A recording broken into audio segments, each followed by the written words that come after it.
नमस्कार। आज हम बात करेंगे त्रिदोष के विषय में। त्रिदोष हम सबने सुन रखा है। आयुर्वेद में 3 प्रकार के दोष माने जाते हैं और ये दोष कौन से हैं? वात दोष, पित्त दोष और कफ दोष। जब नाड़ी देखी जाती है तो सामान्य तौर पर बोला जाता है आपका पित्त बढ़ा हुआ है, आपका कफ बढ़ गया है या आपका वात बढ़ गया है, या फिर इनमें से कमी भी हो सकती है, वृद्धि भी होती है और क्षीणता भी होती है कि वात आपका कम हो गया है या पित्त आपका कम हो रहा है जिसको लो स्टमक एसिड बोला जाता है, या फिर कफ आपका कम हो गया है। तो दोष अगर कम या फिर ज्यादा होंगे, सामान्य से जैसे ही बिगड़ेंगे तो वो आपके शरीर में परेशानियां कराने का काम करते हैं। त्रिदोष के बारे में पूरी जानकारी हासिल करने के लिए वीडियो में अंत तक जरूर बने रहें। अगर आपने अभी तक चैनल को सब्सक्राइब नहीं किया है तो प्लीज इस चैनल को सब्सक्राइब जरूर कर लीजिए ताकि भविष्य में जो भी वीडियोस बनाए जाएं उनकी नोटिफिकेशन आप तक पहुंचती रहे। त्रिदोष को पूरे तरीके से समझने के लिए सबसे पहले हम ये समझें कि शरीर में दोष बेसिकली हैं क्या, और शरीर, सबसे पहले तो शरीर क्या है। तो शरीर में कहा जाता है दोष धातु मल मूलम ही शरीरम। दोष धातु मल मूलम ही शरीरम। तो दोष धातु मल मूल जो है, इसी को शरीर अगर बोल रहे हैं तो सबसे पहले दोष तो शरीर का भाग है दोस्तों, तो दोष होना आवश्यक है। इसलिए वात, पित्त और कफ ये तीनों होते हैं, होने जरूरी हैं। लेकिन कैसे होने जरूरी हैं? ये तीनों इक्विलिब्रियम में होने चाहिए, ये तीनों बैलेंस कंडीशन में होने चाहिए। इनको कहा जाता है सम होने चाहिए। तो सम होने चाहिए, सम दोष होने चाहिए। अगर हम परिभाषा जाने स्वस्थ शरीर की, तो स्वस्थ शरीर में स्वास्थ्य की परिभाषा जो आयुर्वेद की है वो यहीं से शुरू होती है। सम दोषः, दोष कैसे होने चाहिए? सम होने चाहिए। समाग्निश्च, अग्नि कैसी होनी चाहिए? सम होनी चाहिए। सम धातु मलः क्रिया, प्रसन्न आत्मा इंद्रिय मनः स्वास्थ्य विधीयते, तब जाके कहीं शरीर स्वस्थ माना जाता है। तो सबसे पहले क्या लिखा हुआ है? सम दोषः, दोष कैसे होने चाहिए? सम होने चाहिए। कौन से दोष?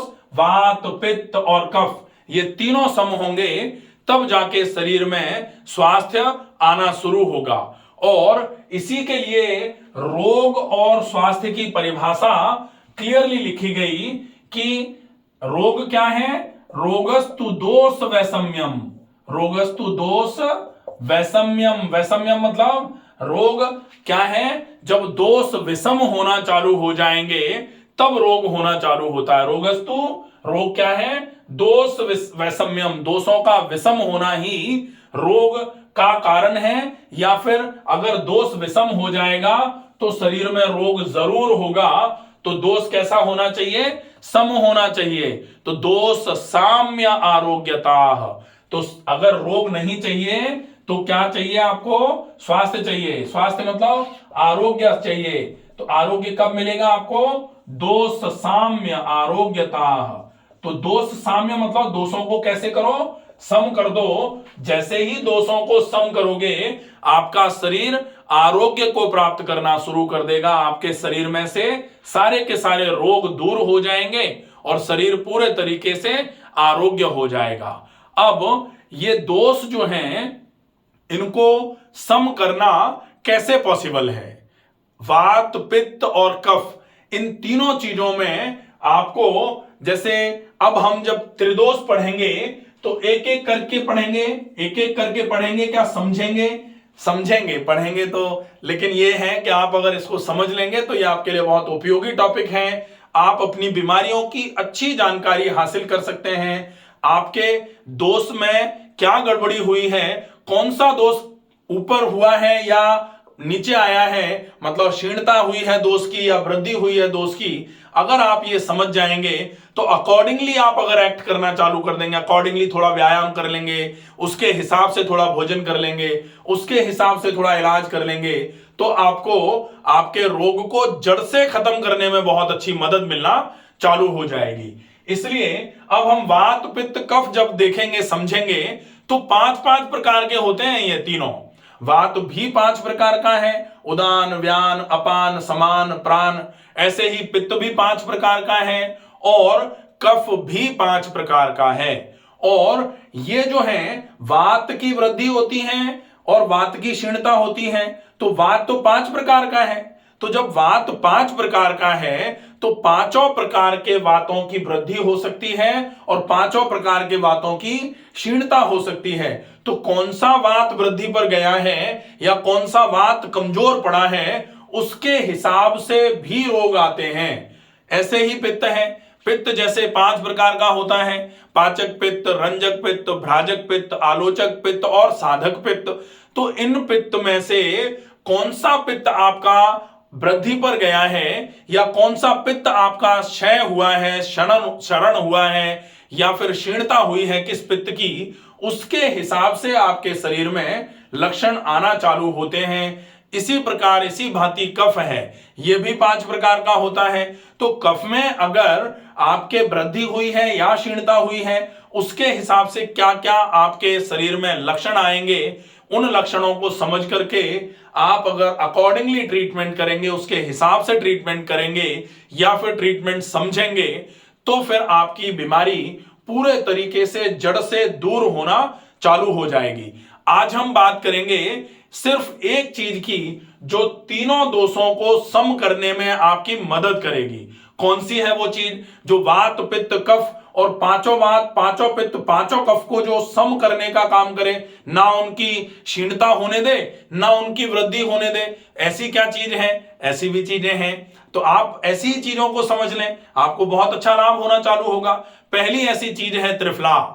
तो त्रिफला के लिए ये कहा जाता है त्रिफला त्रिदोष सामक है।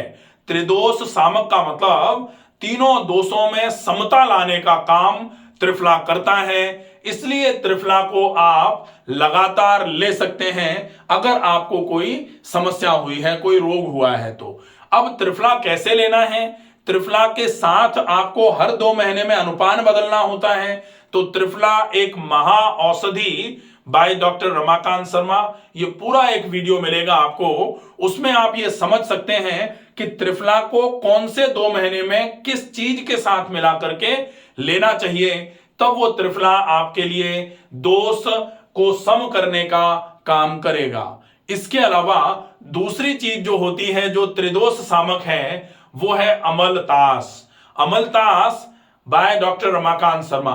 तो अमलतास पर भी मैंने एक पूरा वीडियो बना रखा है। अमलतास किस तरीके से आपके वात पित्त और कफ को दूर करने का काम करेगा, अमलतास की फली आपको किस तरीके से उपयोग में लेनी है, कब आपको अमलतास का काढ़ा बना के लेना है, कब आपको अमलतास को पानी में घोल करके उसको मथ करके पानी में उसका छान करके पानी पीना है, कब आपको उस अमलतास के साथ में थोड़ा सा पानी मिला करके उबाल करके छान कर पीना है। ये सारी चीजें आप अच्छे तरीके से अमलतास बाय डॉक्टर रमाकांत शर्मा या अमलतास benefits by doctor Ramakant Sharma, ये पूरा वीडियो मिलेगा आपको। आप उस वीडियो को अच्छे तरीके से देखें, समझें और अकॉर्डिंगली फॉलो करना चालू कर दें।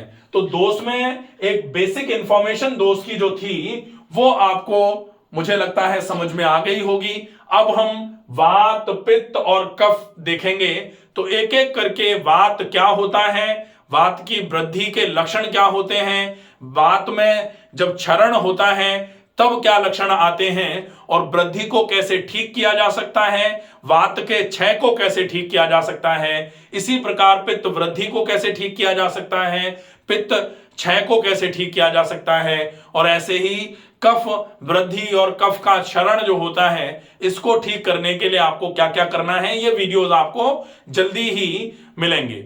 आशा है ये वीडियो आपको पसंद आएगा। ज्यादा से ज्यादा लोगों तक इस वीडियो को पहुंचाएं। स्वस्थ रहिए, सुरक्षित रहिए। धन्यवाद।